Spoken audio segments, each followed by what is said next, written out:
आज जागतिक महिला दिनानिमित्त आपल्या स्टुडिओमध्ये ॲडव्होकेट स्वप्ना खामकर पिंगळे हिंदू संघटनाच्या पदाधिकारी आहेत। महिला दिनानिमित्त काय सांगाल की जागतिक महिला दिन हा कशा पद्धतीने साजरा केला जातो?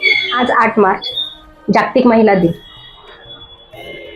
बाहेरच्या देशातून महिला दिन भारतात आला, परंतु तो महिला दिन का साजरा केला जातो याची शक्यता मला असं वाटतंय की आज ज्या पद्धतीने चालू आहे ती मलाही न पटणारी आहे आणि माझ्यासारख्या अनेक माता भगिनींनाही न पटणारी आहे।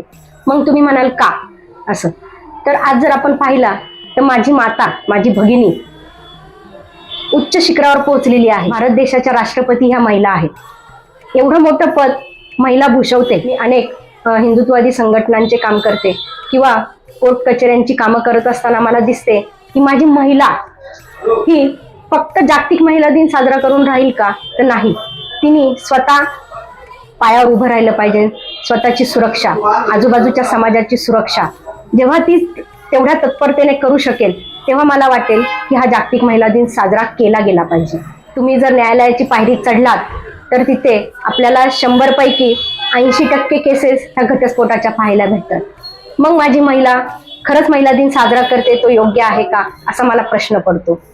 महिला दिन म्हणजे फक्त मौज मजा मस्ती आणि एक दिवस कुठेतरी पिकनिक करणे, कुठेतरी कार्यक्रमांना जाऊन एखादा मान सन्मान घेणे हा माझ्या अर्थे महिला दिन नाही। महिला ही स्वतःच्या सुरक्षेबरोबर अनेक माता भगिनींची सुरक्षा करताना दिसली तर तो महिला दिन साजरा होईल। माझ्या भारत देशाचा इतिहास पाहिला तर राजमाता जिजाऊ, सावित्रीबाई फुले, राणी अहिल्याबाई होळकर असा खूप मोठा इतिहास आहे माझ्या भारताला। आणि तो इतिहास असताना त्या महिलांनी महिलांची सुरक्षितता, महिलांचं आरोग्य आणि महिलांचं सक्षमीकरण याकडे खूप चांगल्या पद्धतीने लक्ष दिलं होतं। महिला दिन एक दिवस न साजरा करता रोज महिला दिन साजरा केला तर खूप चांगलं वाटेल। आज माझ्या मुलीबाळी शाळा कॉलेजेसमध्ये जाताना सुरक्षित नाही, मग मी कसा महिला दिन साजरा करेन? आज माझ्या माता भगिनी समाजात अनेक व्यावसायिक माता भगिनी पाहायला भेटतात, परंतु त्यांना रोज अनेक अडीअडचणींना प्रवासामध्ये सामोरे जावे लागते। जर ह्या समस्या असतील तर हा महिला दिन साजरा करून जमेल का? माझ्या माता भगिनींनो, फक्त महिला दिन आलाय म्हणून साजरा करावा असं नाही। रोजच्या जीवनात आपण सकाळी उठतो, संध्याकाळी झोपेपर्यंत अनेक अडीअडचणी असतात, त्या ह्या महिलांना सोडवाव्या लागतात। ह्या महिला हा सोडवत असताना कोणत्याही प्रकारचा मीपणा जर सोबत नसेल तर ती महिला आज सक्सेसफुली वावरते असं मला पाहायला भेटेल। तेव्हा हा महिला दिन साजरा करायचा याचा मला आनंद होईल। काय सांगाल की जागतिक महिला दिनानिमित्त आज महिलांवरती जे अत्याचार किंवा अन्याय होतात याबद्दल, त्यांची सुरक्षिततेबद्दल तुम्ही काय सांगाल?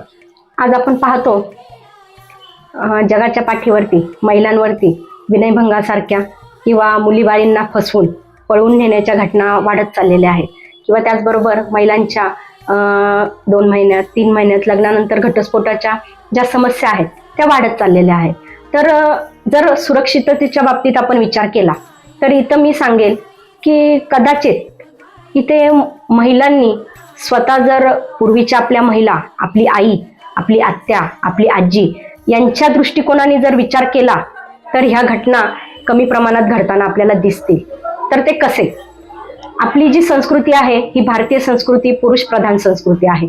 आपल्याला जन्मतः शिकवलं जातं की तू या घरची लक्ष्मी असताना तू सासरची एक जबाबदारी आहेस। जबाबदारी म्हणजे काय? तर तू जेव्हा लग्न होऊन सासरी जाशील तर तुला तुझ्या आई वडिलांबरोबर तुझ्या सासरच्यांना मान देता आला पाहिजे।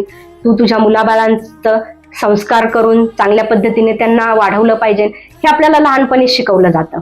परंतु आज तसं दिसत नाही का?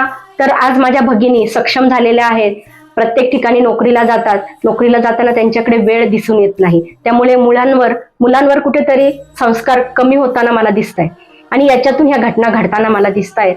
तर का असा जर प्रश्न आपण स्वतःला विचारला तर हे लक्षात येईल की आपण जेव्हा मुलांना संस्कार करताना कमी पडतोय तेव्हा तीच मुले बाहेर जाऊन मुलींवर अत्याचार करताना दिसत आहेत, तेव्हा लव्ह जिहाद सारखे प्रकार सामोरे येताना दिसत आहेत। याच्यात जर आपली महिला भगिनी टिकून धरायची असेल तर आपल्याला आपल्या स्वतःच्या सुरक्षेबरोबर आपल्या आजूबाजूच्या मुलींच्या सुरक्षेसाठी स्वतःला स्वसंरक्षण करता आलं पाहिजे, एवढं निर्भीड झालं पाहिजे. त्याच्यासाठी आपल्याला अनेक प्रकारचे स्वसंरक्षण शिबिरं घेता आली पाहिजे. आज मी माझ्या समाजात, माझ्या गावात स्वसंरक्षण शिबिरं घेऊन जेव्हा महिलांच्या सक्षमीकरणाचा मुद्दा उचलला जातो, तेव्हा अनेक मुली सांगतात की आम्हाला याची आवड आहे, आम्हाला हे शिकवा. हेच जर सगळीकडे झाले तर कदाचित ह्या घटनांमध्ये कुठेतरी कमी संख्या येईल असं मला वाटतं. त्याचबरोबर जेव्हा महिला सुशिक्षित होते तेव्हा सुशिक्षिततेचा आव न आणता त्याला कुठेतरी समाजाची, धर्माची जर जोड दिली तर ह्या घटना कमी होताना दिसतील. माझ्या महिला भगिनी म्हणतील की ताई तुम्ही असं कसं म्हणता, आमच्यावर अन्याय होतो, आमच्यावर अत्याचार होत आहेत. मी जेव्हा वकिली क्षेत्रात आले आणि तेव्हा जेव्हा 10 केसेस विनयभंगाच्या होतात तर त्यातल्या 4 केसेस खऱ्या पद्धतीने आहेत असं मला जाणवतं. काही फक्त आणि फक्त एक विकृतीचा आव आणून त्या खोट्या केसेस दाखल केलेल्या असतात, हेही त्याच्यातून जाणवतं. त्याच पद्धतीने 354 सारख्या महिलांच्या छळाच्या केसेस किंवा घटस्फोटाच्या फक्त आणि फक्त आपला इगो महत्वाचा हा प्रकार घडताना दिसतो. जेव्हा पोलीस स्टेशनमध्ये जातो आणि ह्या केसेस पाहतो तेव्हा असंख्य केसेस ह्या फक्त फसवणुकीच्या किंवा एखाद्याला त्रास देण्याच्या दृष्टिकोनातून दाखल झालेल्या दिसतात. तेव्हा खूप वाईट वाटते की खरंच ह्या महिला एखाद्या कायद्याचा किंवा एखाद्या आपल्याला मिळालेल्या स्वातंत्र्याचा फायदा घेतायत असं मला जाणवतं. तर हे जर कमी झालं तर खरा महिला दिन असेल असं मला वाटतं. माझ्या महिला भगिनींनी आपले जे पूर्वापार चालत आलेल्या रूढी परंपरा आहेत याचा कधीतरी विचार केला पाहिजे. तो जर झाला तर महिलांवरील अत्याचारही कमी होतील आणि ज्या केसेस घडतायत त्याही कमी होतील असं मला वाटतं. महिलेच्या रूपात तू संस्काराची खान आहेस, नभाला कवेत घेणारी तू जिद्दीची पाखरू आहेस. संयम तुझा अफाट, माया तुझी अतूट आहे. महिला आहेस तू पण दुर्बल नाही. माझ्या माता भगिनींना याच रूपी जिजाऊंच्या, सावित्रीच्या आणि माझ्या अहिल्याच्या लेकींना माझ्याकडून महिला दिनाच्या खूप खूप शुभेच्छा.